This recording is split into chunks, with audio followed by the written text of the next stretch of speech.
Guys, you are not bullish enough on XRP. Let me explain. Not only are you invested into a technology at the very ground level of adoption, you are invested into a technology that is backed by a company that is in position to be at the forefront of its industry. XRP is going to literally affect payments everywhere. And are there other technologies that probably have comparable solutions? Yes. At a comparable level of quality?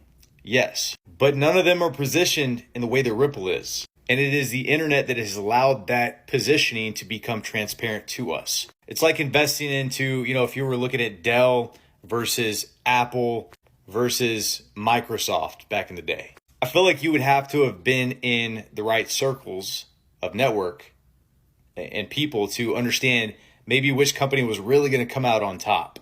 But now we have the internet. We have content and videos of presentations and meetings and all of the above. We can see that Brad Garlinghouse is meeting directly with Trump, that is advising with Trump. We can see the stages that David Schwartz is presenting on and discussing the technology.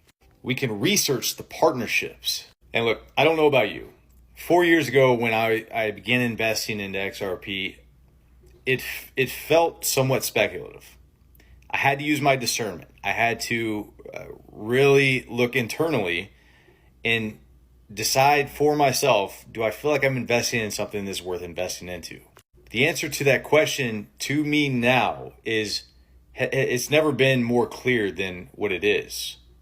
The answer is yes. And it is beginning to feel more than ever like we're witnessing this evolution of money.